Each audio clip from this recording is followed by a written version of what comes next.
Good evening, Mrs. Kennedy. Which of you ladies is Mrs. Wilkes? I am Mrs. Wilkes. I should like to speak to Mr. Wilkes, if you please. He's not here. Are you sure? Don't you doubt Miss Millie's word. I meant no disrespect, Mrs. Wilkes. If you'll give me your word, I won't search the house. Search if you like, but Mr. Wilkes is at a political meeting at Mr. Kennedy's store. He's not at the store, and there's no meeting tonight.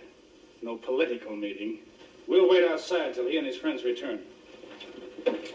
Sergeant, surround the house. Put a man on each door and window. Yes, sir.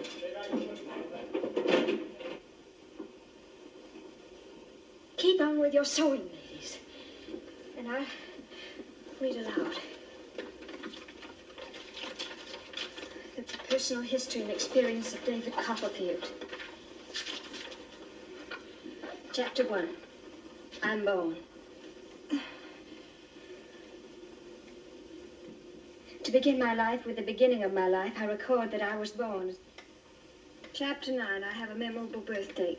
I pass over all that happened at school until the anniversary of my birthday came round in March. Except that Steerforth was more to be admired than ever, I remember nothing.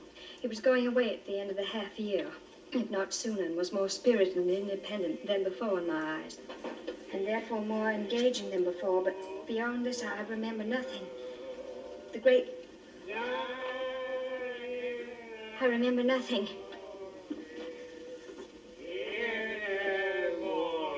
Mary, they're drunk. Leave this to me, Scott. And please, say nothing.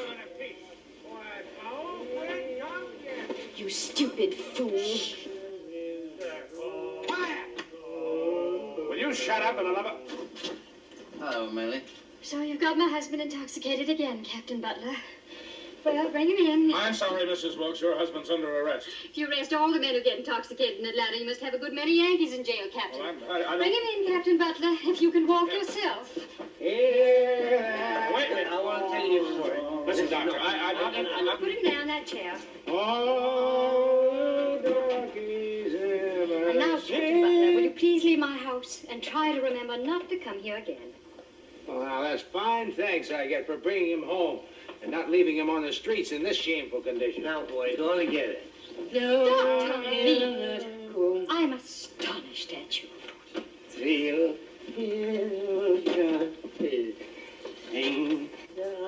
Oh, Ashley, how can you do this to me? I ain't so very drunk, Millie. Take him into the bedroom, Mammy. Lay him out on the bed as usual. Don't touch him. He's under arrest. Sergeant. Now, Tom, what do you want to arrest him for? I've seen him drunker. I've seen you drunker. And you've seen me. He can lie in the gutter for all I care. I'm not a policeman.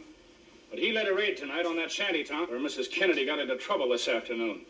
A lot of those shanties were burned. A couple of men were killed. It's about time you rebels learned you can't take the law into your own hands. What are you laughing at? This isn't your night to teach that lesson, Tom. These two have been with me tonight. Yes, sir. With you, Rhett? Where? I don't like to say in the presence of ladies. You'd better say. Come out on the porch and I'll tell you. Speak out, Captain Butler. I think I have a right to know where my husband's been. Well, ma'am, we dropped in on a friend of mine. And the captain's. Mrs. Belle Watley. We played cards, drank champagne, and, well... Now you've done it. You have to show me up in front of my wife?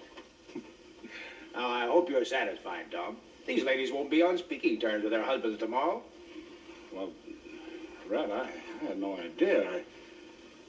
Look here, will you take an oath that they were with you tonight at Bell's? As